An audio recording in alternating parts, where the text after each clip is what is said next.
जिंदगी में खुशी का क्या महत्व होता है ये तो हम सब अच्छी तरह जानते हैं और खुशी हमारे लिए कितनी जरूरी है ये भी हम जानते हैं। इसलिए हर मनुष्य अपने लिए खुशी चाहता है और हर समय खुश रहने की कोशिश करता है, पर वह लंबे समय तक खुश नहीं रह पाता।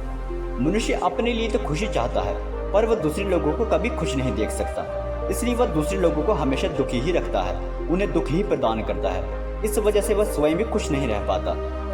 दोस्तों, इसके लिए मैं आपको ऐसे 3 बौद्ध भिक्षुओं की मोटिवेशनल कहानी सुनाता हूँ जिन्होंने जिंदगी भर हंस हंस कर दूसरों को खुशी और प्रसन्नता प्रदान की।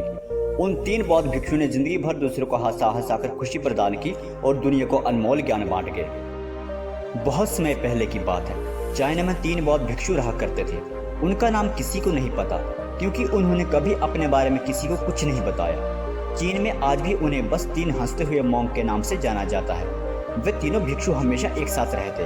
वो जिस भी गांव में जाते वहां की बाजार के बीचों बीच खड़े होकर जोर जोर से हंसना शुरू कर देते। उनकी हंसी को देखकर धीरे धीरे उनके चारों तरफ लोगों की एक बड़ी भीड़ इकट्ठा हो जाती थी। वे जब भी हंसने लगते बस हंसते ही रहते। वे इतनी एकाग्रता व संपूर्णता के साथ हंसते कि उनकी हंसी देखकर सारा गांव हंसने लग जाता, और जब पूरा गांव हंसी के समंदर में डूब जाता तो वह दूसरे गांव चले जाते। वे ना तो कुछ बोलते थे, ना ही कोई उपदेश देते और ना ही कोई शिक्षा। वे जहाँ भी जाते अपनी हंसी से ऐसा माहौल बना देते कि लोग सारे दुख दर्द भूलकर बस हंसने लग जाते। पूरे चाइना में उनके बारे में बातें होने लगी। जब भी उनसे उनका नाम पूछा जाता तो बस हंसते थे, और इसी वजह से उनका नाम 3 लाफिंग मॉन्क पड़ गया, जिनको आज हम 3 लाफिंग बुद्धा के नाम से जानते हैं। वो तीनों भिक्षु इस तरह से हंसते थे जैसे कि उन्होंने इस संसार की खुशी को या भगवान के मजाक को समझ लिया हो। उन्होंने सिर्फ अपनी हंसी से पूरे चाइना में इतना आनंद फैलाया जितना आज से पहले कोई नहीं फैला पाया। इस तरह लोगों को हंसाते हंसाते वो तीनों बौद्ध भिक्षु बूढ़े हो गए, और एक रात जब वे एक गांव में ठहरे हुए थे तो उन तीनों बौद्ध भिक्षु में से एक की मृत्यु हो गई। यह खबर पूरे गांव में फैल गई। यह खबर सुनकर पूरा गांव दुखी हो गया। गांव वालों को लगा कि आज के दिन वो 2 बौद्ध भिक्षु जरूर रोएंगे, और यही देखने के लिए सभी गांव वाले उनसे मिलने आए, क्योंकि आज तक किसी ने उन बौद्ध भिक्षु को रोते हुए नहीं देखा था, इसलिए यह नज़ारा देखने लायक होता। जब सुबह हुई तो पूरा गांव इकट्ठा हुआ, लेकिन वो दोनों बौद्ध भिक्षु तीसरे भिक्षु की बॉडी के पास बैठकर जोर जोर से हंस रहे थे, जैसे कि वह पहले कभी ना हंसे हो। गांव के वृद्ध लोगों ने उन्हें समझाने की कोशिश की, यह आपका साथी था और इसकी मृत्यु पर आपको हंसना नहीं चाहिए।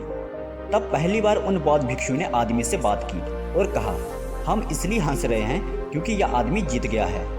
हम तीनों में शर्त लगी थी कि जो भी पहले मरेगा बाकी के 2 उस पर जोर जोर से हंसेंगे, और इस आदमी ने आज हमें हरा दिया है। इसे अंतिम विदाई देने का इससे बेहतर तरीका और क्या हो सकता है।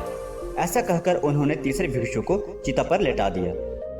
चीन में यह प्रथा थी कि जब किसी इंसान की मृत्यु हो जाती तो उसके पुराने कपड़े उतारकर उसे नए कपड़े पहना दिए जाते, लेकिन मरने से पहले उस भिक्षु ने अपने साथियों से अपने कपड़े ना बदलने के लिए कहा था।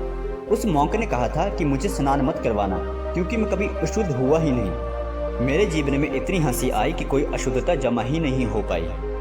जब उस तीसरे भिक्षु के शरीर में आग लगाई गई तो आसमान में जोर जोर से रंग बिरंगे पटाखे फूटने लगे। उस भिक्षु ने अपने कपड़ों के अंदर ढेर सारे पटाखे छुपा रखे थे।